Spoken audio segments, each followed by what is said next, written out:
Hey everyone, and welcome to the channel. So today we get to take a look at the 2025 BMW X4 M40i. This model is finished off in alpine white and it has an MSRP just over $76,000. We have a lot to go over for this sporty SUV, and we'll start off with what this is powered by, which is the 3-liter inline 6-cylinder turbocharged engine.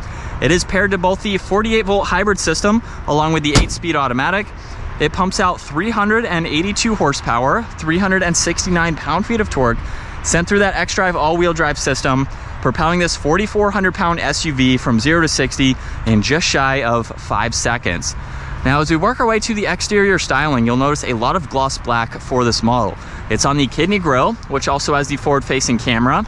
It's in the lower section where all the parking sensors are. There's also a lot of inlets throughout to provide a lot of additional cooling to this engine and all the components. There's a dark housing for all the LEDs up front, and then some very subtle lines that come down the hood there. Now, this is also equipped with the optional 21-inch wheels with that multi-spoke design and two-tone finish. There's also blue for the M Sport brakes. There are a few different colors that you can get. There's a gloss black trim accent just behind that. It's also on the power folding side mirrors where there's a camera and a turn signal, more gloss black for the entire window trim. There's a sunroof up top, and then some really nice lines that run down the side. The X4 also has that coupe-like design to it, so it has that steeply raked rear glass, and in this case, that leads all the way to the carbon fiber spoiler. There's also a mini one at the top of the glass there. There's a dark housing for the LEDs, the backup camera, all the parking sensors, and then the dual exhaust, which we can start up because this has remote start. So just triple tap on that lock button and you can start this up. You can also triple tap on it to shut it off as well. Now, to gain access to the cargo, use the button on the key fob or just push the top of the BMW badge. So that way it's a nice integration. And in back, you still get plenty of space. You only have the height restriction since that glass is angled a little bit, but you also get some storage underneath the floor. Take a look at that. A little bit of hidden space there. You can remove this. You can also fold down the back seats. There's also a hook, 12 volt, and then a little bit of storage on that left side there. And then you can just close that lift gate or you can lock the vehicle.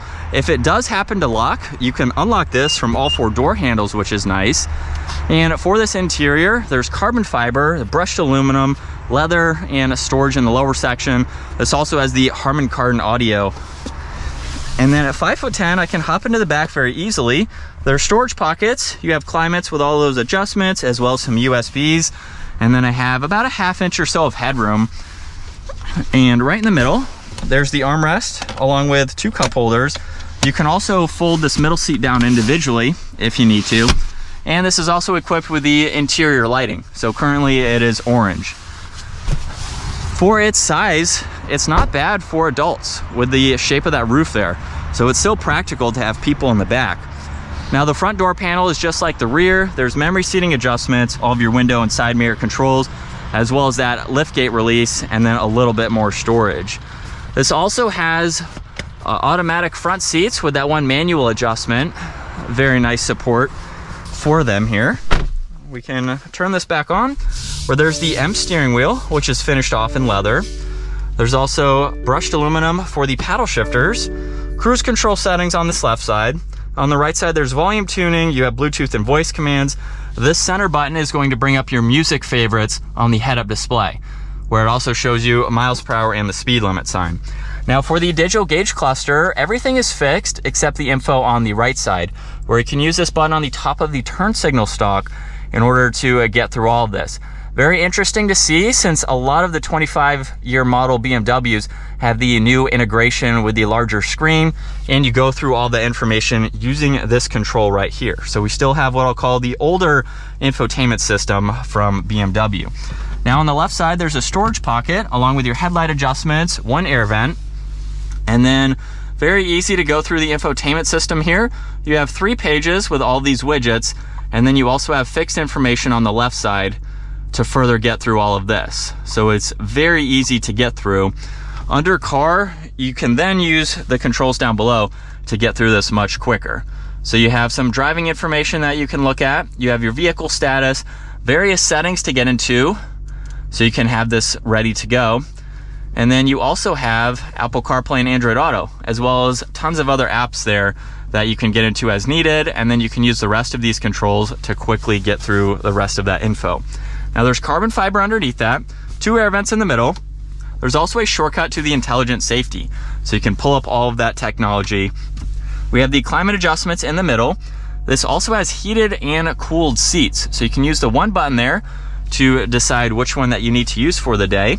There's power and volume, all of your presets and tuning, and then there's wireless charging with some more auxiliaries and cup holders there. If we put this into reverse, you have the backup camera with the top-down view. There's also the automatic parking as well as the backup assistance. You can pull up that 360 view, and then you even have another top-down view if you need to pull that up. Now, in order to view the forward-facing camera, you can push on this shortcut on the left of the shifter to bring that up. There's also traction control, parking sensors, and then you have some different driving modes. You have sport mode, comfort, and eco. There's a downhill assist, auto hold, and the e-brake. There's also a little bit of storage with an auxiliary in the armrest, as well as plenty of storage in the glove box.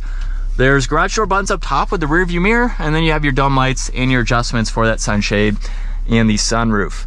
And even with that steeply raked rear glass, you still have a good bit of visibility over both shoulders there. And we're still in sport mode, second gear. Here we go.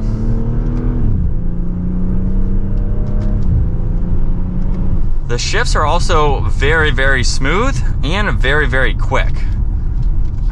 So they're actually something that, if you're buying this, I hope you're using them, because it just adds to that fun factor of being behind the wheel. And then if we tone it back, let's put it into eco. You can actually still use the paddle shifters, but the throttle response is significantly delayed. So with that same kind of similar acceleration, I had to push the accelerator much further to get up and move. So there is a big difference between those driving modes. Mainly just depends on the driving that you're doing for the day. But this is what it's like to be behind the wheel for the X4. Definitely a great place to be. You sit kind of low in this. I would kind of call it a crossover SUV. It's not quite like the X5, X7, but a little bit bigger than X1 and X2, obviously. But the way that you sit in this, with kind of how low you are with the hood there, I definitely feel like it's like you're sitting in a sedan, but you're higher up, of course, in an SUV. So it has that vibe to it as far as the seating position goes. I'm not saying that's a bad thing, but you're not, high up like you would be in a truck or even my X5. I can see a lot more of the hood. As far as its turning radius goes, it's pretty tight here. And then visibility is pretty good. I mean, we have that pillar there, but I can easily see the cars that are coming through here, if the window stickers weren't there as well. But with the side view mirrors there, so pretty easy to see all around, even with the shape of the exterior.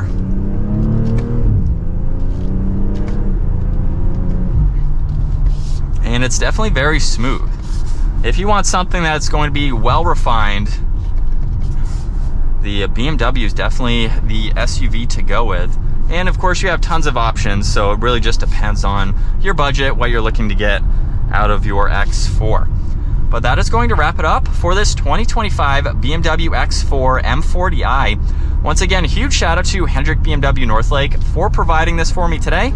Take a look at their website, give this video a huge thumbs up, and consider smashing that subscribe button so you don't miss out on our daily uploads. I will see you all in the next video.